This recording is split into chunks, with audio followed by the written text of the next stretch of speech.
दिल्ली शहर में रहने वाली महक अपनी सहेली शिखा को फोन लगाती है। चलो शिखा, आज कहीं दोनों घूमने चलते हैं।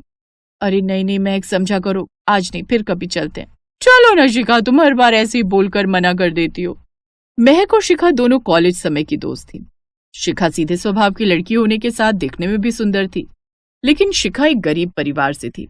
उसके घर में उसकी माँ और एक छोटा भाई रहता था, इसलिए शिखा अपने घर को हमेशा सोच समझ कर चलाती थी। महक से काफी समय से ना मिलने के कारण शिखा उसे उस रोज मना नहीं कर पाती और हार थक कर उसे उसके साथ जाना पड़ता है। यार महक, तू ये इतनी महंगी जगह पर क्यों लेकर आ गई? तू क्यों फिक्र करती है? मैं हूं ना, मैं बिल पे कर दूंगी। महक की जिद करने से शिखा बर्गर खाने चली जाती है और थोड़ी देर बाद जब वो दोनों बाहर निकल रही होती है, तभी शिखा की टक्कर एक दीपक नाम के लड़के से हो जाती है। एक्सक्यूज मी सर, क्या देखकर चलना नहीं आता आपको? वो लड़का शिखा को सॉरी बोलने वाला ही होता है, पर उसकी ये बात सुनकर दीपक को गुस्सा हो जाता है। ओह हेलो मैम, ठीक से देखकर आप नहीं चल रही हो। मैं अपनी जगह ठीक चल रहा था, तुमने सामने से आकर टक्कर मारी है। हेलो मिस्टर, खुद तुम फोन में देखते हुए चल रहे हो और ब्लेम मुझ पर लगा रहे हो। छोड़ ना यार शिखा, तू भी ना। कोई नहीं, तू ही सॉरी बोल दे इनको। मैं क्यों सॉरी बोलूं? गलती इनकी है, इनको देखकर चलना नहीं आता। एक तो चोरी, ऊपर से सीना चोरी। नहीं मैम, गलती आपकी है, आप मुझे सॉरी बोल सकती हो। कुछ देर बाद वो दोनों वहां से चले जाते हैं, पर एक दूसरे को सॉरी नहीं बोलते। फिर अगले दिन शिखा ऑफिस में जाती है तो शिखा साक्षी से कहती है, साक्षी आज ऑफिस में कुछ है क्या? सब कुछ नया नया सा लग रहा है और सब लोग खुश भी नजर आ रहे हैं काफी। हाँ, आज ऑफिस के बड़े सर का बेटा है ना दीपक, वही आ रहे हैं कंपनी में आज। तुम्हें नहीं मालूम क्या? नहीं साक्षी, मुझे कल पता ही नहीं चला था। वैसे काफी खड़ूस है क्या? शिखा जब आएंगे ना सर, खुद ही देख लेना। ये सब सुनकर सब लोग अपने अपने काम में लग जाते हैं और तभी दीपक की एंट्री होती है, यानी बॉस के बड़े बेटे की। तभी शिखा हाथ में फाइल लेकर अंदर जा रही थी कि उसकी फिर से दीपक से टक्कर हो जाती है और शिखा उसको देखकर हैरान हो जाती है। तुम यहाँ? जी मैं यहाँ। कोई प्रॉब्लम आपको? मेरा पीछा करते हुए अब तुम मेरे ऑफिस तक भी आ गए। मैं तुम्हारा पीछा क्यों करता?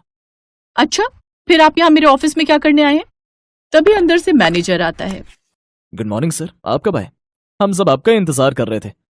नहीं अभी नहीं आया, अभी मेरा भूत खड़ा है यहाँ पर। Sorry sir. ये कंपनी में डैड ने कैसे कैसे लोग रखे हुए हैं। मैं अपने कैबिन में जा रहा हूँ, मुझे कैबिन में कंपनी का सारा रिकॉर्ड ला कर दो। दीपक अपने केबिन में चला जाता है। ये सब शिखा देख रही होती है, तब उसको पता चलता है कि बर्गर वाला लड़का और आज वाला लड़का कंपनी के सर का ही बेटा है जो आज आने वाले होते हैं। तो वो हैरान हो जाती है। फिर वो अपनी सारी बात कंपनी की दोस्त प्राची को बताती है।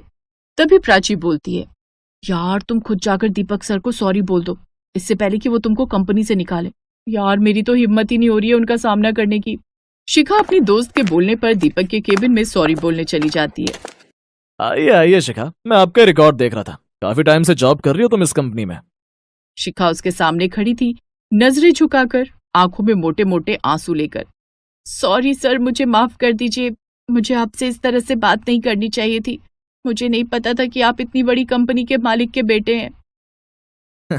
आप वही लड़की है ना जो मुझसे उस दिन टकराई थी? सर प्लीज मुझे माफ कर दीजिए, सच में बहुत बड़ी गलती हो गई मुझसे। अरे अरे शिखा, तुम रो क्यों रही हो? प्लीज आप रोइए नहीं। प्लीज सर, आप मुझे काम से मत निकालना। मेरा घर इस कंपनी से ही चल रहा है। मेरा एक छोटा भाई और एक बीमार माँ है। मुझे पैसों की सख्त जरूरत है उनके इलाज के लिए। मुझे काम से मत निकालना। तुम्हें निकालने के लिए कौन कह रहा है? मैंने तो तुम्हें कुछ कहा ही नहीं। शिखा की मजबूरी को देखकर दीपक सोचने लगता है कि उसको लड़की की जरूरत थी और शिखा को पैसे की। क्यों ना ये लड़की ठीक रहेगी, 1 महीने की कॉन्ट्रैक्ट मैरिज के लिए, जिससे डैड सारी प्रॉपर्टी मेरे नाम कर देंगे और रोज रोज ये शादी की टेंशन भी खत्म हो जाएगी। कुछ दिन बाद दीपक शिखा को गाड़ी में ड्रॉप करने के बहाने से अपने साथ कॉफी पर ले जाता है और शिखा का भाई उस टाइम हॉस्पिटल में एडमिट था। उसे कई दिनों से बुखार था। उसके इलाज के लिए शिखा को पैसों की जरूरत थी, इसलिए दीपक ने शिखा की मजबूरी का फायदा उठाकर उस समय इस बारे में बात की। आप मुझे यहाँ क्यों लेकर आए हैं? मुझे हॉस्पिटल जाना है। शिखा, मुझे तुमसे कुछ जरूरी बात करनी थी, जिससे तुम्हारी भी परेशानी का समाधान हो जाएगा। पर वो कैसे, वो भी कॉफी शॉप पर आकर? क्या तुम मुझसे शादी करोगी, वो भी 1 महीने के लिए बस? ये क्या कह रहे हैं आप? देखो शिखा, मुझे 1 महीने के लिए कॉन्ट्रैक्ट मैरिज करनी है। मेरी दादी ने मुझसे शर्त रखी है कि अगर मैं 1 महीने में शादी कर लेता हूँ तो वो मेरे नाम सारी प्रॉपर्टी कर देंगे। पर मैं भी शादी नहीं करना चाहता हूँ, इसीलिए मुझे ये करना पड़ रहा है। वैसे तुमको पैसों की भी जरूरत है, जितना कहोगे उतने पैसे दूंगा, 1 महीने की तो बात है, फिर हम दोनों अलग हो जाएंगे। ठीक है, मैं शादी के लिए तैयार हूँ। शिखा दीपक की बात मान लेती है और हॉस्पिटल में पैसे जमा करके वो दीपक के साथ कॉन्ट्रैक्ट मैरिज वाली शादी करके अपने ससुराल चली जाती है। ये क्या दीपक बेटा, तुम शादी कर ला, वो भी मुझसे बिना पूछे? जी डैड, मैं शिखा को पसंद करता था तो मैंने उससे शादी कर ली। वाह, मेरे पोते की पसंद तो बहुत अच्छी है। कैसी चांद सी बहू लेकर आया है। पर माँ जी, ऐसे थोड़ी होता है किसी भी लड़की से शादी करके घर में ले आएगा। मॉम, शिखा बहुत अच्छी लड़की है, जैसी बहू आपको चाहिए थी शिखा बिल्कुल वैसी लड़की है। शिखा को सुमन बड़े लाड से घर के अंदर लाती है और शिखा को अपने ससुराल में 3 दिन हो जाते हैं, जहाँ धीरे धीरे सब लोगों को शिखा से लगाव होना शुरू हो जाता है। फिर एक दिन, शिखा बहू, जब से तुम इस घर में आई हो मेरे घर में तो रौनक आ गई है। तेरे हाथों में जादू सा लगता है। क्या खाना बनाती हो? कोई नहीं दादी जी, जब जब आप कहोगे मैं आपकी पसंद की चीजें बनाकर आपको खिलाया करूंगी। ऐसे धीरे धीरे शिखा को 15 दिन हो जाते हैं। अब जितना उसके इस घर से दूर जाने के दिन पास आते, उतना ही घर वालों का लगाव शिखा से बढ़ता जाता है। फिर एक दिन अचानक शिखा की तबीयत खराब हो जाती है। शिखा, मैंने ठंडे पानी की पट्टी रख दी है, ये दवाई और ले लेना ध्यान से, जल्दी ठीक हो जाओगी। क्या हो गया मेरी बहू को, किसकी नजर लग गई? सुमन शिखा के सर पर हाथ फेरती है, जिसे देखकर शिखा मन ही मन सोचती है, घर के सब लोग कितने अच्छे हैं और कितना प्यार करते हैं मुझे, और जब इनको ये पता चलेगा कि मैं कॉन्ट्रैक्ट मैरिज करके आई हूँ तो कितना हर्ट होगा सबको। शिखा को दीपक को अपनी देखभाल करते हुए देखकर बहुत अच्छा लगता है और वो उसको पसंद करने लगती है। तभी एक रात बादल गरजते हैं, अचानक बिजली गिरने लगती है।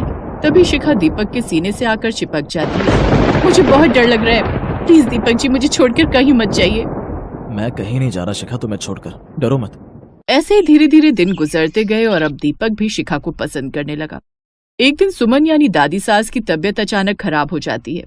वो अपनी आखिरी सांस पर दीपक के नाम सारी प्रॉपर्टी कर जाती हैं। जहां दीपक का प्लान पूरा हो जाता है, उसे प्रॉपर्टी मिल जाती है और कुछ दिन बाद दीपक शिखा को घर से जाने को कहता है। अब समय आ गया तुम्हारे जाने का शिखा, आज 1 महीना पूरा हो गया हमारी कॉन्ट्रैक्ट मैरिज को। ये सुनकर उसकी आंखें भर आती हैं और वो रोते हुए कहती है, क्या मैं 1 महीना और रह सकती हूँ आपके परिवार के साथ? पर शिखा, मुझे नहीं लगता तुम्हारा यहाँ अब रहना ठीक रहेगा। हम जितना साथ रहेंगे उतना ज्यादा लगाव हम दोनों का बढ़ता जाएगा, और परिवार वालों का भी तुमसे। तभी उन दोनों की बातें पीछे खड़े घर के सभी लोग सुन लेते हैं। तुमने इतना बड़ा खेल खेला बेटा हमारे साथ कॉन्ट्रैक्ट मैरिज करके। भाभी, आप भैया को छोड़कर कहीं नहीं जाएंगी। तुमने चंद पैसों के लिए एक लड़की की जिंदगी से खिलवाड़ किया। अब बहू इस घर से कहीं नहीं जाएगी, समझे तुम? अगर जाएंगे तो हम भी बहू के साथ जाएंगे। घर वालों की जिद से दीपक सबकी बात मान गया, क्योंकि कहीं ना कहीं अब वो भी यही चाहता था, क्योंकि वो दोनों अब एक दूसरे को पसंद जो करने लगे थे। सब लोग शिखा और दीपक की फिर से शादी कराते हैं और अब शिखा 1 महीने की बहू बनकर नहीं, हमेशा के लिए उनकी बहू बनकर उस घर में रहने लगी। और दीपक भी शिखा से प्यार करने लगा और उसे अपनी वाइफ की तरह रखने लगा। कुछ टाइम बाद उसका एक बेटा हो गया और अब वो सब खुशी खुशी रहने लगे।